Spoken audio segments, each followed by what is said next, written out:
Hi, good morning. Welcome to the Passionate Spinner. My name is Tracy, and this is Friday update. I think number 17. I'm not so sure. I didn't check. It doesn't matter. It's a Friday update. I didn't film Friday updates for a few weeks because I took a 2-week break around Easter. You know, the week before and after Easter, I just took a complete break from work, which was nice and much needed. So I did not record a Friday update. I didn't record vlogs for Patreon. I tried not to work on patterns. You know, I just took time off. But I still have a lot of stuff to share. So I have nothing finished knitting wise, but I have a lot of started things and I have 2 other crafts as well. So let's start with the knitting works in progress. The biggest thing is my Oreum Sweater. This is supposed to be a folded neckline, so just, you know, let's tuck it in somehow. Okay, so here we go. The body is finished, and I'm on the first sleeve. I picked this back up on Good Friday, and I was here. Like, I had just separated. I was maybe here. So I finished the whole body, did the neckline, and you know, I'm working on the first sleeve now. This pattern is called Oreum, O-R-E-U-M. It is by Sol the Knitter, no, knitter.sol. It is a beautiful cable sweater. Let me see, I have the pattern here. Here we go. This is it. That's the pattern. I am filming a complete project vlog for this, for my Patreon. So if you want to see the whole thing progress and all of the thoughts behind and everything that goes into, you know, knitting that sweater and the thinking behind it, that's going to be on Patreon once the sweater is done. But I can tell you it is a lot of fun. Really, I enjoy it a lot. But there's a lot of thinking involved, so it had to take a bit of a break. But, you know, once I picked it back up, it started to work out beautifully. Oh, shit. I just threw something on the floor, and that something had stitch markers lying on top, and they're just... Okay, next up. I have my sock yarn sweater. You've seen this a million times before. This is the easy one by Joji Locatelli. This is how much I have left of the 3rd skein. And I am also on the first sleeve. I finished the body since last we spoke. I knit a neckline. I will also fold that in. So the pattern calls for a rolled neck, but I kind of liked the idea of having just a tiny folded neckline. So this is gonna happen. And I'm also on the first sleeve. So my 2 sweaters just keep growing like this, because every time I need a break from the cables, I pick up this because it does not get much easier than that. So yeah, this is Line Do Not sock yarn, the Eclectic Sock line, colorway 6. And it's just the most fun sweater ever. It will go with everything. I'm very happy about that. I find the neckline to be very small. So for my next sweater, I'm gonna make that bigger. I just feel like it's tiny, but it's fine. I'm working on that every now and then, you know, whenever I need a non-thinking project. This is what I pick up. But now it's quite big, you know, so it's not as portable as it used to be. Now I'm gonna put you here. Then I have one thing, one more sweater on the needles. It's another one of my BTS sweaters, which is also the Oreum sweater. So here we go. This also will have a complete project vlog going with it, but it is the Tuileries Polo. I have no idea how to spell that, but it is a summer shirt. And it looks like this for now. This is the back piece. Has a very simple lace pattern to it. And yeah, it's a polo shirt. Do I have a pattern here? I'm pretty sure I do. Yes. Now, do we have pictures here? That's the more important bit. Yes, here we go. That's it. This is how you spell that. And this is the shirt. It's a polo shirt with a true polo neckline, you know, and it's really easy to do. You just have to pay attention a lot. So, yeah, I think it's going to be very nice. So that is progressing nicely as well. But I keep throwing stuff everywhere. But it's also not so simple because I have to look at it all the time, right? That lace is super easy to do, but it's constant. So you constantly have to pay attention to what you're doing. Now, I have one more. I have two more projects. One, I can only show you like this. This is a design. That's it. That's all I'm going to show you. It's a tiny scarf, and the test knit for that starts today. So I'm going to show that once it's done and the pattern is released. You know, it's just, I want to keep that one a secret. I'm not sure why, but I decided to try that for once. So we'll do that. And now the last thing is what I threw on the floor half of. So I'm going to try and dive for it. Okay. I at least got the yarn, and I had the DPNs stuck in because I just switched from DPNs to a circular needle on this project, and I had all of the stitch markers that I didn't need anymore stuck on one DPN like this, right? On here, and they are just gone now. Now I need to cut off this yarn. This is hand spun yarn, my own hand spun, and I am knitting a Skrabucket. The Skrabucket is my own pattern. And I didn't bring the pattern to show you, but I can do one better. I can show you a finished project. So this is it. I had a label attached here for when I went to Swiss Yarn Festival. This is it. This is the Skrabucket. It is my pattern. It is a fully reversible project bag knit out of scraps. And when you are as tight a knitter as me, this will stand up by itself. You can see it stands up on my hand. So yeah. The Skrabucket. And I'm doing a knit along for the Skrabucket right now. Today is May 2nd, and the knit along started yesterday, and we're doing it throughout May, which is plenty of time because this is such an addictive knit for me. At least it was when I made the first two that I have. I just couldn't stop. So now I'm doing one out of hand spun. The pattern is written for sock yarn scraps held double. I'm using a thicker hand spun held single. So this here, the first one, is a leftover, and I'm using this for the bottom, and I will then again use it for the drawstring channel. For the outside of the bag, I'm going to use this hand spun here, which is also, as you can see, quite thick. So I'm going to cut off this one and we'll change to that. For the inside, I have another color, also reddish, you know, so it all goes together. But yeah, this is my Skrabucket. I am very happy with it. I just love hand spun. You know, I should use hand spun so much more often because I have a ton of it. Because, you know, I'm the passionate spinner, so I have a lot of hand spun. And somehow I just never think of it as an option for the project I'm about to cast on, and I don't know why. But this is the Skrabucket. If you want to join the knit along, you still can, because, you know, today is May 2nd and we started yesterday, and it's really a quick project. So this is it, Skrabucket, out of hand spun. And that's the knitting. I have a lot of knitting projects on the needles and have worked on everything, and I enjoy everything right now. I'm just very happy with my projects, right? So yeah. Like I said before, I have two other crafts as well. So the first thing is ply on the fly.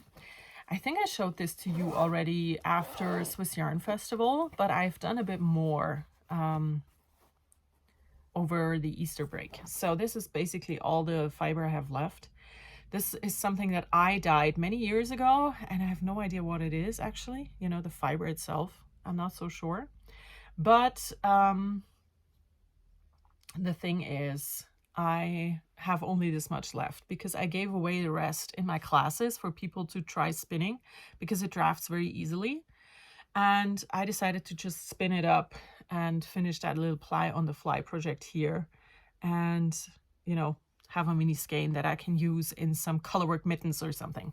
So yeah, I have ply on the fly. I also have a very ugly bit of yarn here. Can you see? I did not do that very well. Yeah, well, I'll show you this side. This side is prettier. Yeah, this is ply on the fly. This is going to be a tutorial that I will film for this year's Tour de Fleece, and I will also upload that on my Patreon. So if you are interested in learning how to do that, you can check that out. I will also put it up as a video class on my website. You know, if you don't want to join Patreon, it will be on my website after Tour de Fleece. So that's that. And then I have Crossstitch. I have 2 cross-stitch projects. One is finished, and I couldn't show you last time because I couldn't find it. Do you remember? I found it because it was right here. The thing is, I had the 2 projects in 2 different little thingies, right? And I had the one that I was looking for in a purple one, but I needed that purple one when I went to Swiss Yarn Festival to put my class stuff in. So I had, you know, all of that. Doesn't matter. I took it out of the purple one, put it into the blue, and I was looking for the purple and couldn't find it because it wasn't there anymore because everything's in the blue. Okay, good. Now, the finished one looks like this. Isn't this cute? So, this is K-pop related. If you're not into K-pop, this is not going to be of interest for you, but a lot of K-pop groups have little characters that they design, and then they make like plushies and stickers and all kinds of things. And this is one of those characters. This is from a band called 17, and from one of the members called Jonghan. This is the character for him.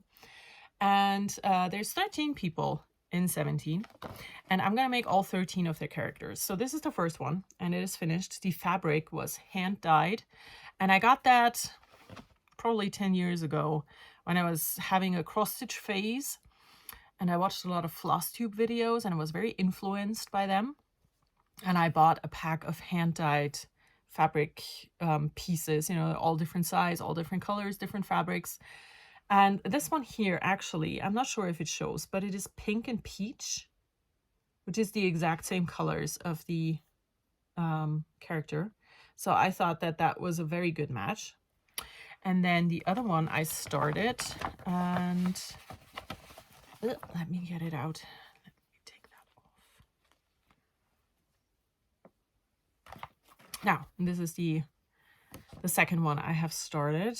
It is a purple little fox, and the fabric is also from that hand-dyed bit, or from that hand-dyed pack. It is like 14 count Ada, I think. And the background fabric for this one is this purple, light lavendery purple and a light blue, and it also fits perfectly. Now I'm facing a problem because I have those two characters on a perfectly matching hand-dyed background, but I do not have matching fabric for the other characters. So, and I only always need, you know, this big. Also, this is the back side. Very happy with that. I only need that size, you know, as it's a bit bigger than A5, I would say. And they are all the same size basically when they are done. So I kind of want to try dyeing the fabric myself, but I have no idea how. So if you do, if you have any idea how I can dye the fabric so it will look similar to that, I would be very happy to know, because I just really don't want to buy the fabric. I do have solid light blue, white, and like a very light sage green. And those in general would work for a lot of the characters color-wise, you know, so it matches. But I need that extra bit of color. So I know that I can use black tea and coffee for some of them, but I also need other colors. So I thought maybe ice dyeing would work, you know, just put ice cubes and sprinkle some of the color on top of those. But I have no clue. I have zero idea on how to do that. So if you have an idea for how I can dye yay big pieces of fabric, let me know. Please, I would love that. So that's all the things that I am actually working on. And I have one thing planned. I'm going to show that to you as well. So now where did that skein of yarn go? Here it is. So I'm doing the BTS project, right? There's a video where I explain what it is on somewhere in between the 2023 Vlogmas videos. I did an explanation of what I plan on doing, and everything else, the project vlogs and the whole explanation and the ideas behind it, is on Patreon. To make it very short and quick, I wanted to knit 7 sweaters in a way where I think they would match with BTS members. And it's basically just for me an incentive to use up my stash and to knit patterns that I've wanted to knit for a while. Okay, that's the short of it. Now, the thing is, I set myself the deadlines of discharge days from mandatory military service, and those days are between 40 and 50 days away. I still like the purple is one of those sweaters. The orange, as you could see, is very far. Well, one of those sweaters. I have one other started that I haven't worked on in like 3 or 4, probably 5, 6 years. And I decided to finally finish that for that project so that it will be finished at some point. And I still need to knit one full sweater.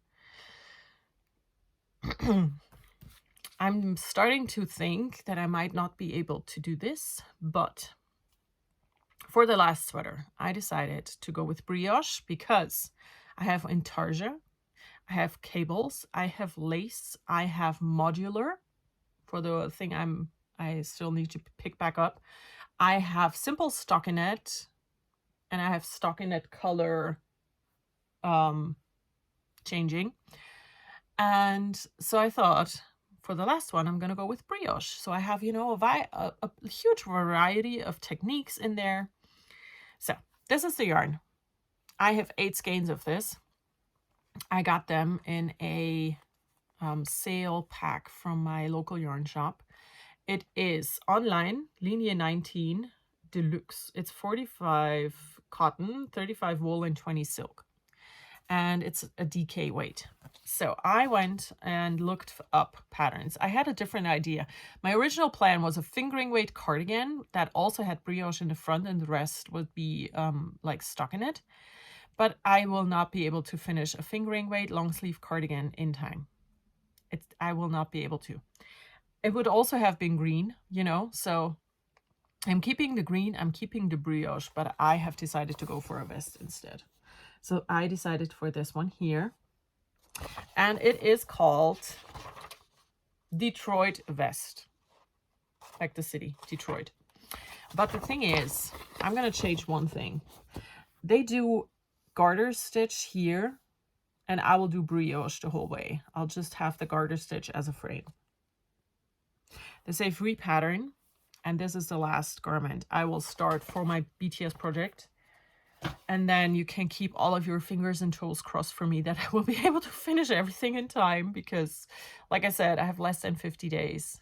I have 40 days for 2 of those sweaters, 41 for the other 2 sweaters, and then like 50 for the last one. So yeah, you know, yeah. And then I'm still doing the knit along, which I also, you know, need to have done in that time frame. And I'm going to release a pattern before going to Knit at Motoko in 2 weeks. So maybe, just maybe, I bit more off than I can chew. But we will find out together. Wish me luck. So that is it. That's it for my Friday update. I've showed you everything I worked on over the last like 3 weeks, and I enjoyed every project. You know, I really love the cross stitch. Actually, it's just very meditative for me right now to do that, and just get into the zone and just work on that. And yeah, I also started filming vlogs again for Patreon, and we are heading towards Tour de Fleece, which I have a ton of plans already for as well. If there's anything you want to see from me happening during Tour de Fleece, you know, a tutorial, or if you want to torture me with something like, hey, I want you to try out this technique, just let me know, and I'll try to do that. Okay, now I am going to say goodbye to you. I hope you all had a wonderful 3 weeks. I will talk to you again next Friday, hopefully. And until then, enjoy everything you do. Goodbye.